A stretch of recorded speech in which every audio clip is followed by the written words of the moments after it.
everybody, it's Alyson Williams. I want to thank you for supporting my new single, Summer Nights in Harlem. You're tuned in to Soul Booking Cool with Jewel B. So fucking, so fucking, so fucking cool. There's so much fucking cool to listen to So Fucking Cool. Welcome to So Booking Cool, it's Jewel B. Today's guest is a veteran R&B songstress with multiple top 5 and top 10 hits, including Sleep Talk, I Need Your Lovin', Just My Luck, and Just Call My Name, which celebrates 30 years. She was just inducted into the Soul Music Hall of Fame for Best Female Artist. She is also the founder and CEO of A Woman's Prerogative, a production company in which she develops musical stage works, produces concert series, and creates treatments for future television projects. On her radio show, Love Notes with Alyson Williams in the Chill Zone, on WHCR 90.3 FM, she's interviewed many, including Grammy winners and legends like Shaka Khan and the Manhattan Transfer. Her radio show also discusses new indie releases, arts and entertainment, community relations, and more. Her new dazzling single is called Summer Nights in Harlem. Here with us in this episode is Alyson Williams. Check out part 2 only on So Booking Cool.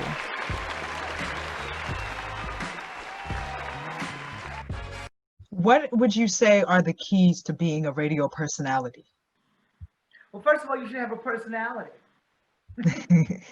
And I think you should always seek, I guess I would imagine radio, it varies because different stations, different platforms are going to have different restrictions or different ways that they run how they do it. Run their shows. I'm lucky at WHCR to be able to do kind of to have free range. I've had everyone from pop artists to rappers to classical artists. I've had politicians. I've had community activists. I've had health and fitness gurus. I've had just all kinds of people that, across a large spectrum to come in and speak about whatever they were doing or whatever they were promoting and so on and so forth. And so I think the key is to keep yourself in the know. Like I said, you've got to have a personality, whatever it is, whether you're doing talk radio, whether you're talking about politics, whether you're talking about socially conscious, things of that nature, or whether you're playing music, and I don't care whether it's classical music or jazz or hip hop, you have to keep your audience engaged. And so I think that's the most important thing, is to keeping your audience engaged and knowing what your listeners are looking for and trying to give it to them. Mm-hmm. Yes. And something else that I've picked up on, Alyson, is that you study a lot of the people you were inspired by, whether it was Lena Horne or Sammy Davis Jr., as you mentioned. Are you interested, and have you ever read any books or biographies, memoirs on some of the people that you've been inspired by and your peers and such? And I don't want to sound like it's an excuse. I love books. I physically love a book, the opening, the closing, the spine, the feel of a book, the smell of a book. I love books. But I find, and this is something people might not know, I find that when I start books, I hardly ever get to finish them. But I do love to read. I think the nuns really threw me up. It really, when I went to school, we had a lot of reading to do, and they gave us a really, I guess they thought we could handle it, but they gave us a lot of homework and a lot of extracurricular reading. So for me, reading as a kid was drudgery, because it was just so much of it. It was like so much. So now, as an adult, when I read, I fall asleep immediately. It's just I read and I'm gone. And I think that just became, I think it's a mechanism, you know what I'm saying, that happens. But I tried to read a book about Sammy Davis. It's called Yes I Can. And I tried to read, there's a book about the life of Miles Davis, and I've gotten halfway through that. I read books and I never get to finish them, but I love to read. But to answer your question, I have I do think it's important that you try to find out as much as you can about people that you admire, whether it's through an autobiography or or a biography or a memoir or whatever. So I love, and we'll go out and buy them. Love the books, love the look of them on a shelf. But I don't get to read like I want to. I'm actually putting together a reading nook in a space for myself now. That's one of the things over the COVID that I've decided I need to do. I need a nook that is specifically dedicated to sit in that chair with that lighting and read, and I think that will increase my opportunities. Hopefully, I won't fall asleep and I'll get through some books. Yeah, I mean, that could be any number of reasons why some people might not finish a book. It could be time, maybe the book is not holding your interest. But you can read at your own pace too. Yeah, I You don't know. have to finish it. I just hate the feeling. I come down on myself because I always have a feeling of incompletion. And I don't like that feeling, you know. But I also know that I like books on tape, or I'm sorry, CD, or however you're downloading. Oh, the audiobooks? I like it. I like audio books. I like that, and I like that when I travel. I like to have that when I travel. I like having the headphones in and watching whatever I'm doing. If I'm flying or if I'm on a train, I enjoy that, and I tend to finish it a little bit better with audio books. I tend to. What was the last book you read or audio book that you like? The last audio book that I read, no, I would have to say I won't say the last one. The one I like the best is probably the first one. I don't even remember how I got it. Was How Stella Got Her Groove Back. Ooh. And that was on audiobook, and I just enjoyed that. And there's another one that's poetry by Dr. Maya Angelou, the collection.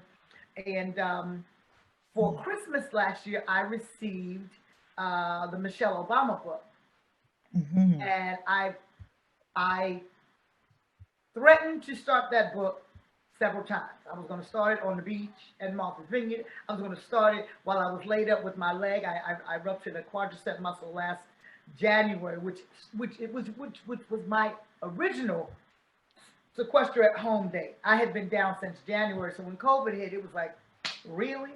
Everybody else has to stay home now.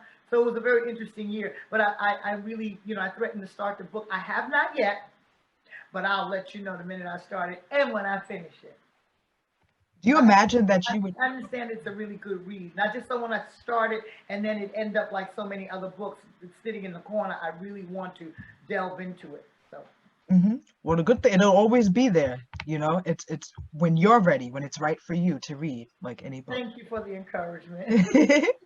Yeah, no problem.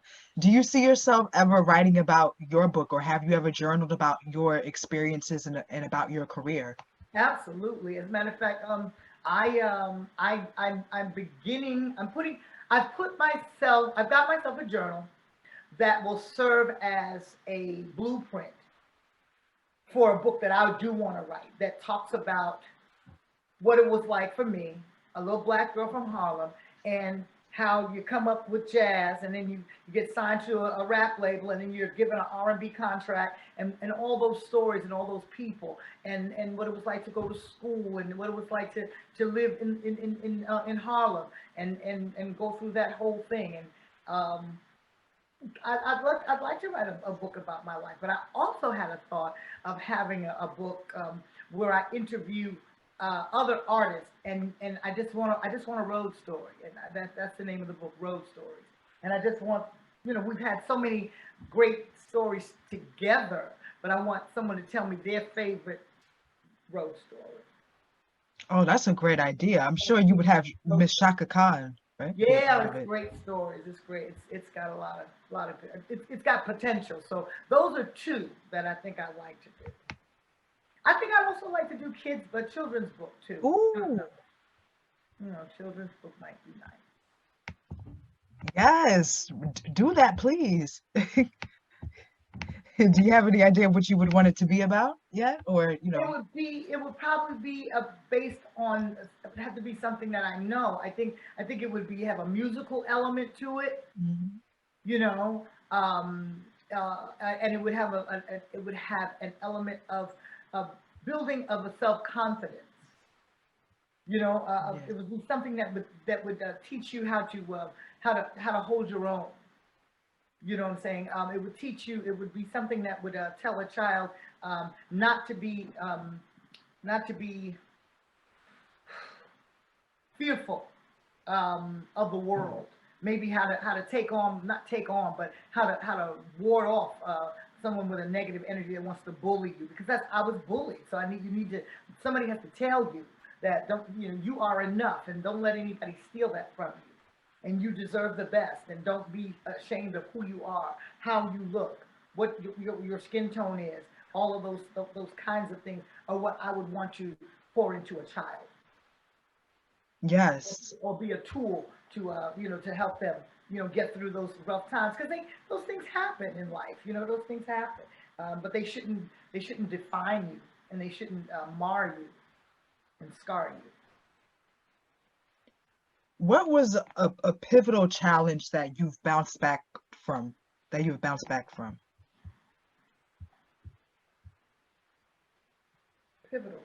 challenge. I guess obstacles that may have been in my way that could have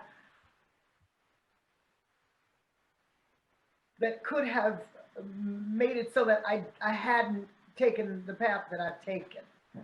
Things that might have happened in my life that might have swayed me had it not been for my desire being so strong to persevere. If I had listened to those voices, then maybe I would not have the career that I have. So there are certain things that have happened in my life that I've overcome. I overcame being a victim of rape. I overcame, living, coming out of the quote unquote out of the hood or a ghetto situation. I'm not saying that, we were dirt poor but I'm just saying, there were challenges.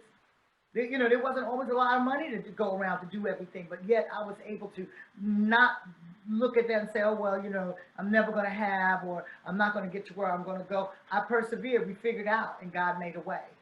I could have gotten strung out on drugs or alcohol. You know what I'm saying? There are a lot of things obstacles that, you come up against in this industry, or in anything, but entertainment has its own stigma. And I didn't get caught up in those places. And I was able to see my way clear. See my way clear. Wow, that's deep. Yeah. So I mean, so life itself is a challenge. So the things that you say, there was no one thing that I just said, this has made me turn this way and go ever off into the sunset. It's not that. It's a combination of the whole life cycle that's constantly changing and turning and evolving. And I've made some good decisions and some not so good, but for the most part, I know that I'm a winner, and I know that I have the victory. Yeah. Wow. So speaking of victory, Alyson, what would you say are the proudest moments of your career? I believe that delayed is not denied. And there's a lot of things that I think have been delayed in my career. So I haven't gotten to the most proudest moment. I'm just living in the proudest moment of right now. Like you mentioned earlier, I've been inducted into the Soul Music Hall of Fame. Shout out to David Nathan and soulmusic.com. And things of that nature. Not that it's all about trophies or awards, but you got to think about it in a truthful manner. Those are the things that allow us to get the recognition and the notoriety and shine a light on us. And those things tend to change the trajectory of our careers. If you win a Grammy on a Sunday, your Monday is a lot different than your Friday was in this industry. You've been recognized at the highest level of what a recording artist is thought to be. Not doesn't mean that if you don't have a Grammy that you're not the best, but you haven't been recognized for that. So I'm looking forward to things like that. I'm hoping that I will go on to do the kind of work that will allow the NAACP to recognize me. It'll allow Essence Magazine to recognize me. It will allow Soul Train Music to recognize me again, as they have in the past. So I want to be recognized so that I can build a bigger platform so that I can do my good, whatever that good is, for the world. Because music is around the world. Music is a global, a global vocation. So my good has to touch around the world. The reach is around the world. That's the good thing about music. It gives you a global reach. So I'm living my proudest moment right now. I'm happy that I continue to be relevant to the point that someone like So Booking Cool will want to call and talk to me. That's a proud moment. That's a proud moment. And hopefully that I have many more proud moments to come. You will. You absolutely will. And it's a proud moment for me too, Alyson. What is the feeling that you want people to have when they listen to your music? And is it the same feeling that you want them to get when they listen to your classics? From that to Summer Nights in Harlem? Every piece of music I think that I do, I want people to be able to listen. Music is this thing, and this is how wonderful it is. It's the only thing that if you come into a room and you begin to sing, you can take everybody, whether they're black, white, young or old, tall or short, fat or thin, gay or straight, and you can put everybody in the same mode. You can put everyone on the same page instantaneously. Now, at the same time, everyone is having a different reaction because it might be a music that makes you feel like smiling because you're reminiscing about something, or smiling because you feel better in that moment because of that music. It could be something to make you cry, and it might be you're crying because of a memory that's close to your heart, or you might be crying because of something that you're going through, or it might be tears of joy right at that moment. But music has that power, and as a keeper of the flame of music, that's a big power to have. That's a big thing, and I want people to feel, I just want to touch people. I want them to feel emotions. And I want them to have that happy feeling where we all feel like we're all are one at that moment. I don't ever want them to walk away and lose it. I don't want it to be just at that moment. When they leave wherever they've heard me sing, I want them to carry that with them. So whether they're listening to Just Call My Name, R&B classic, or whether they're listening to Summer Nights in Harlem, which is what I like to call a new school standard, because it's reminiscent and pays homage to the standards that I came up on. Songs like Misty, songs like My Funny Valentine, songs like I Wish You Love, all of those great songs that that were part of the jazz era of another time. But now 20, 25, 30, 40 years later, somebody wants to sing them still. Well, that's what I want this to be. I wanted to put the music into the world that people want to sing generations to come. And the same thing with the R&B music. I want to make the kind of music that when you get up on Saturday and run your vacuum cleaner, you're listening to it like you do Aretha Franklin and you know what I'm saying, that kind of thing. I don't even know if people still run a vacuum cleaner. I'm just saying. So you want that kind of feeling. So the music that when people listen to my music, I just want it to be a feeling of good or a cleansing. You know what I'm saying? When you're getting it out, and they should listen to the music and let it just wash over them and make that moment a better moment. And on that note, Miss Alyson Williams, everyone. Wow, it was such a pleasure talking to you today. I'm so glad. You're very welcome. Like, no problem at all. And I would love to speak with you again in the future. I really would. I hope that we do. I want to tell your audience also, as I'm celebrating, I can't leave out the fact that I am celebrating the 30th year anniversary of Just Call My Name. Woo! So that's a big deal that album was released in '89 and Just Call My Name came out in '90. So this 30 years of Just Call My Name, 5 years as the radio on-air personality, and the induction into the Soul Music Hall of Fame. All of these things make me so happy, and being with you makes me happiest of all. So I'm thankful, and everybody just continue to pray for one another, for all of us as a nation, and I hope I'll be able to keep putting good music out in the world, and that's That's a wrap. That was perfectly said, if I say so myself, you know.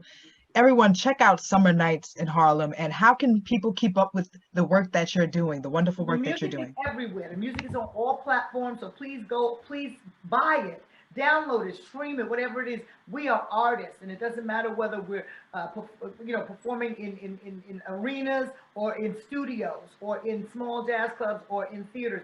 We have no work right now. Our industry is shut down. So we need your support, not just to be shared and passed around, but we need whatever that $1.99 or 124 is that they're charging for a single right now.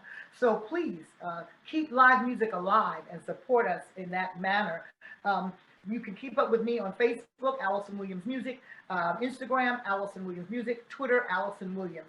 And I look forward to everyone coming and finding the music, keeping up. Send me a message. You know, I love being in touch with the people who support me, so I want to continue to do that, please. And I thank you for the support I've had all these years. And for people who are new and coming into the Alyson Williams world, welcome to my world. Love Notes with Alyson Williams in the Chill Zone. Tell us when. That's WHCR, stands for Harlem Community Radio. It's 90.3 FM, the voice of Harlem. I air on Tuesdays from 8 to 10. And if you can't catch me because it's in New York or you're somewhere else, you go to WHCR.org and you can listen live. And when we're back into our studio, you can stream and see us in there live. But for right now, you can certainly stream live .org. And if you're in the New York tri-state area, 90.3 FM, the voice of Harlem. The voice of Harlem. Absolutely, guys. Make sure you check that out. Love Notes with Alyson Williams in the Chill Zone is the name of the show. Love Notes. So come and get some notes and some love and all of that. And I'm just going to get into my bonus question. Do you have any thoughts at all about the history that was just made with the vice president at all? Woo! Yes, indeed. This is one of the most stressful election process situations that I've ever been through as an adult. It just really, it did something. And I think I had the same anxiety in 2016 when all of the madness started. But I wrote a really great song on election night, and the next day when I woke up, I felt a little better about it. I hope we'll be able to go and get that this year too. It's called Happy Holiday, but that's another interview. I'm so glad to see a woman. I'm so proud to see a woman of color. I'm so glad to know that we are going to make some radical change. And in the midst of a pandemic, in the midst of social unrest, in the midst of everything, we are still going to, hey, listen, it's like a rose in Spanish Harlem. It grows up through the cracks. You can't stop it. You know what I mean? And so we've come through on the other side, it seems like, and the light at the end of the tunnel is getting brighter and brighter. I want to do everything that I can to support this administration that's coming into power. And just as I just want to be an agent for change, and I know that that's what Kamala Harris is going to do. Kamala Harris is going to do, along with Joe Biden, is going to be agents for change, and that's, I'm excited. I'm excited to see what's happening. It's like if this were a book, I'd finish it because I want to see every day what's going on in the next page.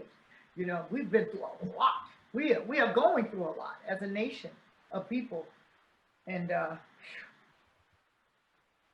yeah, what advice do you have for the people right now for coping during these times, going through a lot? Prayer is my answer for everything. I've tried a lot of other things. Prayer is the only one that works. I say, and be good to yourself. Be gentle with yourself. You know what I'm saying? Take time for yourself, and in those times, get quiet and still and listen for that voice that you would know as the voice of God. It's different for everybody, but it's there. And once you find a way to quiet yourself and be ginger with yourself, you'll find that you're able to maneuver and navigate through all kinds of choppy, rough waters and to weather the storm. So that's what I suggest. Be good to yourself and be good to others. Yes, be good to others. Amen to that, Alyson. And I look forward to hearing Happy Holiday at some point. Yes, yes, yes. It's actually on Spotify, but I'm gonna as a matter of fact, I've got to do it this week. I'm gonna upgrade the platforms that it's on because I found a new way to do it, and it'll be it's a great song. It's a holiday song, obviously rooted in Christmas and kind of takes you from in the lyric. It takes you from Thanksgiving into Christmas, but it talks about every day being like a holiday because we should love one another that way with that kind of holiday spirit. And I've been able to infuse the words of Dr. Maya Angelou within it. I've taken some words from a poem that she wrote about Christmas, and so it really, really is a great. I love the song, and I hope that it's going to become a new school classic one day as well, and it will be a part of people's Christmas collection. Oh, I see it right now on my title. I'm going to listen to it. I can't wait to hear it. I like it. I'm sure I am with that voice too. Yeah. Come on. You're very welcome. This has been an episode with the lovely Alyson Williams. Thank you to all my listeners. Until next time, so booking cool.